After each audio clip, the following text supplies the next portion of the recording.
Olá, meu amigo, minha amiga.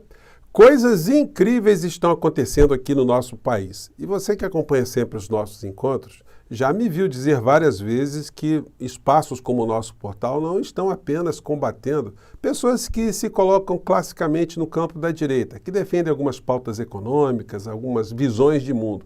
Não, nós estamos combatendo, desde que o Bolsonaro chegou ao poder, um conjunto muito grande de vigaristas e criminosos de todas as espécies que se autoproclamam como sendo pessoas de direita, pessoas conservadoras.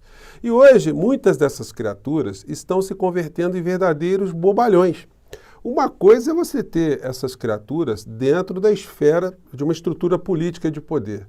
E aí eles são muito perigosos. Mas quando eles estão fora dessa estrutura de poder, muitos são apenas bobalhões, mas continuam ainda a envenenar uma parcela muito importante da sociedade brasileira e nada como termos aqui esse nosso espaço para jogarmos luzes sobre algumas dessas criaturas e apontar também que aquilo que eles estão tentando fazer não terá o menor resultado, o menor efeito em relação a condenações futuras que remeterão muitas dessas criaturas para a cadeia. Vou conversar com vocês sobre o que aconteceu hoje aqui no Brasil, os últimos acontecimentos, mas antes de mais nada, quero convidar você que está chegando agora no nosso portal e não nos conhecia, para que você se inscreva aqui conosco, conheça também os nossos outros vídeos, venha participar aqui das nossas atividades. Se você gostar dos nossos vídeos, compartilhe, recomende. Não se esqueça de dar o seu joinha, o seu comentário, se puder, se inscreva também no nosso clube de membros. Você aqui é muito bem-vindo e muito bem-vinda. Gente, hoje eu já abordei aqui algumas situações histéricas de um personagem que nunca pôde ser desprezado dentro do campo político, porque ele tem ali uma série de seguidores, né, um volume muito grande de pessoas que o seguem por razões religiosas, mas passaram também a seguir por razões políticas, porque foi o principal mentor político do ex-presidente da República, por incrível que possa parecer. Bom, situações estão correndo paralelamente a tudo aquilo que nós estamos vendo. Uma hoje diz respeito às joias que o ex-presidente inelegível surrupiou, subtraiu aqui do nosso país para vender, para tirar algum tipo de proveito econômico. Hoje saiu uma matéria na CNN que mostra que a Polícia Federal está mandando a última comitiva para os Estados Unidos para a coleta das últimas provas para finalizarem o inquérito para remeterem para o Supremo Tribunal Federal dessa subtração dessas joias. Gente, não tem escapatória, não tem como dizer que não foi ele, que não viu, que apareceu dentro do avião, que não vendeu, que foi tudo culpa do Cid, que não sabia de nada. A situação está muito complicada. Então esse ano de 2024 promete. E esse pessoal do mundo paralelo está tentando o tempo todo jogar algum tipo de questão para um lado, para o outro, para ver se distrai a sociedade e para ver se descredibiliza e se deslegitima uma condenação final que o Supremo Tribunal Federal fará em relação a muitos desses criminosos. Muitos estão advogando em causa própria, estão tentando fazer algum tipo de encenação para distrair a sociedade. Então, no caso das joias, a notícia última é essa aí. Temos algumas situações que têm um efeito muito grande, infelizmente ainda no Brasil. Uma delas foi, após o evento de ontem, um especial, né, um documentário que a extrema-direita fez, tentando ali endeusar, mitificar a figura do tal Clezão, uma dessas figuras que foi presa lá dentro do Congresso Nacional, quebrando as coisas, enfim, e foi vítima, né, desse envenenamento todo provocado por eles mesmos. Eles mesmos envenenaram pessoas como milhares e milhares, milhões de Clezões, e agora, quando se deu o resultado fatal em relação a ele, eles querem colocar a culpa em outro. Então eles fizeram esse documentário, mas vamos lembrar, né, esse Clezão era um fiel da igreja do Malafaia. Isso explica muitas coisas. Alguém que não se isolou, alguém que acabou pegando Covid, alguém que não se vacinou, alguém que não tomou cuidado, ficou cheio de sequelas e mesmo assim ainda foi quebrar as coisas lá no Congresso Nacional. A situação ficou muito ruim para ele, acabou morrendo, enfim. Mas estão tentando transformar essa criatura em Marte, as mesmas criaturas que o levaram à morte e as mesmas criaturas que levaram centenas de milhares de brasileiros à morte também, que estão agora com culpa no cartório, e não adianta ficar fazendo videozinho, espuminha para um lado e para o outro, que nada vai salvá-los. E aí, uma das coisas que são mais curiosas, né, no campo da extrema-direita, eles buscarem algum tipo de argumento intelectual na extrema esquerda. E aí surge novamente o senhor Rui Costa Pimenta, que está funcionando aí como um grande aliado, né, da extrema-direita aqui no nosso país, quando ele diz coisas que são publicadas pelo clã Bolsonaro, coisas como essa aqui, ó. De mais 90 perigosos terroristas, segundo a definição da imprensa golpista, da imprensa de esquerda. Imprensa golpista, imprensa de esquerda? Que país que esse cidadão está vivendo, né? No STF, são terroristas perigosos. A primeira pergunta é a seguinte: se existe uma prisão preventiva que seria legítima, porque se ele é um terrorista, então ele é uma ameaça de atentados terroristas. Então ele deveria estar preso. Gente, é o seguinte, é o Olavo de Carvalho reencarnado no Rui Costa Pimenta, né? Senhor Rui, no direito nós dizemos o seguinte, que o nome em iuris, o nome jurídico das coisas, pouco importa se o cidadão cometeu um ato e aquele ato está previsto dentro do Código Penal. Ele vai responder por aquilo. O nome, a expressão terrorismo, ela surgiu nesse contexto para tornar mais clara as situações que aquelas pessoas estavam quebrando tudo, estavam envolvidas, o que elas pretendiam no final. E aí a gente vai ver aqui mais uma figura, né, que é um bobalhão aqui, que está pegando uma estatística, uma pesquisa que saiu hoje para tentar também diminuir o que aconteceu, na esperança de salvar a sua própria pele, porque está muito encalacrado, e tentar também dar algum tipo de boia de salvação para outros criminosos também, né? Então, quer dizer, o senhor Rui Costa foi parar de novo numa publicação do clã Bolsonaro. O clã Bolsonaro continua a atacar a economia, continua a atacar as coisas do mundo real, e as pessoas que vivem num mundo paralelo, você certamente é testemunha disso, deve conhecer alguém que acha que o Brasil está muito ruim, que as coisas estão muito caras, que o combustível está mais caro que na época do Bolsonaro, que está tudo pior do que no governo Bolsonaro.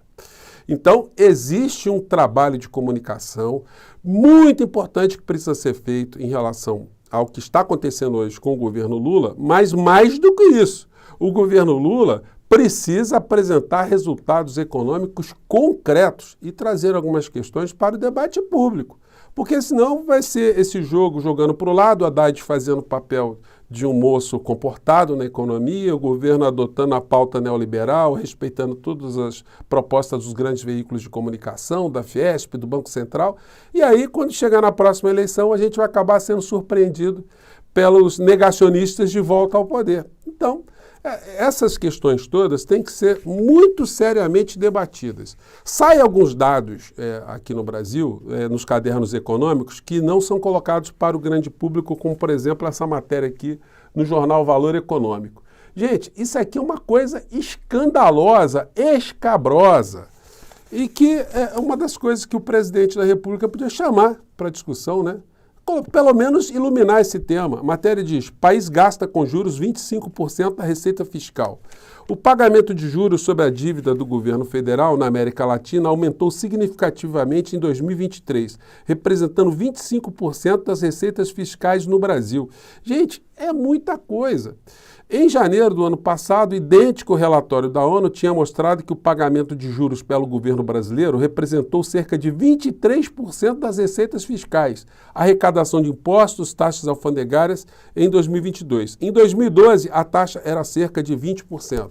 Ou seja, o Brasil está aumentando cada vez mais o pagamento de juros, que é retirado da questão fiscal aqui, do ambiente fiscal que é o nosso país, ou seja, dinheiro dos nossos impostos, que 1/4, segundo a ONU, está sendo direcionada para pagar ciranda financeira juros. Se for considerar o conjunto de outras despesas que tem com pagamento de juros, contratos, enfim, a coisa ultrapassa 40%. Então, o Brasil fica discutindo migalhas, disputando cada uma pasta, uma migalha, puxando para cá, do que sobra depois que é utilizado para pagar o sistema financeiro internacional. Então, isso precisa ser discutido. Como é que a gente pode aceitar isso de uma forma absolutamente inerte, sem a coisa ser colocada para o debate público, né? Mas é isso que está acontecendo aqui no Brasil. E não adianta fazer um governo para agradar a mim, para agradar a você, as pessoas que já votaram em Lula. O grande desafio é trazer as pessoas que não votaram, para que as pessoas consigam perceber uma mudança na realidade, porque essa sim é a principal ferramenta de quebrar com essa história da polaridade aqui em nosso país, né? Bom, daí a gente chega aqui aos estelionatários que estão se convertendo em verdadeiros bobalhões. Esse aqui hoje está fazendo um desafio ao ministro Alexandre de Moraes. Mais cedo eu mostrei aqui uma frase dele, que se Bolsonaro tivesse seguido, e, aliás, o Bolsonaro tentou, ele só não conseguiu porque o Supremo Tribunal Federal barrou. Mas se isso fosse colocado em prática, talvez eu não estivesse aqui, eu estivesse morrido, ou você mesmo que está aqui poderia ter morrido também, né? Porque o que pregou aqui, nesse discurso criminoso, essa figura foi isso aqui. Quer dizer, caos social mata mais do que coronavírus. Então, nós não podemos brincar. O presidente está correto. É a escolha de Sofia. O que é que causa menos dano? E o que causa menos dano é abrir tudo. Que Deus tenha misericórdia do Brasil. A minha oração com a de milhões de brasileiros. A gente coloca Deus no meio. Agora é o seguinte, em que lugar do mundo teve caos social? Que matou mais do que o vírus aqui, nos seus próprios países. Então, gente, é uma coisa irresponsável, criminosa. Vejam só, o Supremo Tribunal merece muitas críticas por várias situações, mas nessa ajudou a diminuir o número de genocídio, o número final de genocídio que essa gente praticou. E hoje essa criatura, que está se convertendo num consultor ainda do inelegível, numa figura, num grande bobalhão, né? Virou desculpem aqui, um palhaço de circo sem graça, né? Alguém ali que não está conseguindo mais dizer o que veio. Porque agora está tentando fazer um duelo, um desafio com o ministro Alexandre de Moraes, que é o quê? Colocar uma arma na cintura, que é desafiar para um bang-bang. Bom, hoje ele veio com essa aqui. E aí a gente tem que fazer alguns esclarecimentos. Depois vamos pegar aqui o outro bobalhão aqui. Eu estou provando porque ele é um ditador da toga. Agora vem meu desafio. Aí, ministro, finge que o senhor não é parcial e sim parcial. Aqui está meu desafio. O senhor não vai abrir inquérito contra mais de 8 e contra a Choquei? Essa cambada de máfia digital que cometeram vários crimes eleitorais, entre outras coisas? Eu vou fazer perguntas ao ministro que um brasileiro fez no seu... Gente, nem vou colocar aqui as perguntas, porque é uma coisa de uma ignorância tão abissal. Ele deve saber que o Poder Judiciário não abre inquérito por conta própria. Houve o inquérito das fake news porque ministros do STF foram ameaçados na sua integridade física e foi aberto o inquérito porque o regimento interno do tribunal permite isso. Mas, em regra, o Poder Judiciário só se movimenta diante de alguma provocação, quando há uma ação promovida por um advogado, por alguém, pelo Ministério Público. Então, o ministro Alexandre de Moraes não vai mexer um átomo atrás de choqueio, de coisas, porque se há algum tipo de crime, o senhor Malafaia, que deveria fazer uma representação, o senhor que deveria a polícia, o senhor que deveria acionar o Poder Judiciário. Então fica uma bravata muito típica de alguém sem noção, um bobalhão, e alguém que leva milhões e milhões de pessoas a crenças absolutamente ruins, como foi o caso do Clesão, que era fiel da igreja do senhor Malafaia, segundo as suas próprias palavras, né? Então, o bobalhão da tarde, para se somar outros bobalhões, é esse aqui também, né, que fica fazendo discurso negacionista e hoje veio com uma pesquisa da Atlas. Segundo ele, só 18% do povo brasileiro acha que os golpistas eram golpistas, algo assim, né? Vamos pegar esse trecho aqui. Convicto de que a resposta seria em torno de 90%, 70%, 80%. A resposta foi essa daqui. Apenas só 18,8% acham que o 8 de janeiro foi para dar um golpe. Ou seja, então, mais de 80% dos brasileiros, segundo isso, né, acreditariam que as pessoas foram para lá para não dar golpe algum, né? Era um bando de doido, né?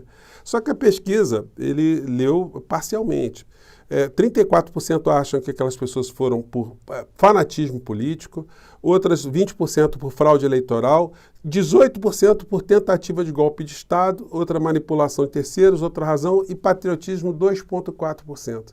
Só 2,4% dos entrevistados acreditam que aquelas pessoas praticaram os crimes em função de patriotismo. Então a gente pode considerar por esse mesmo tipo de pesquisa, né, que 97% seriam pessoas antipatrióticas também, que estavam ali fazendo um tipo de baderna para destruir a nossa democracia. Então, é muita canalice, mas essa canalice se funde com o comportamento dos bobalhões, que é o que essa gente está passando todos os dias para as pessoas que ainda acreditam neles, né? Nada disso vai evitar condenações, gente. Nada disso vai mexer em um átomo ali do ministro Alexandre de Moraes, dos ministros do Supremo Tribunal Federal. Essa gente, quando os inquéritos forem concluídos, muitos estarão na papuda ou na colmeia.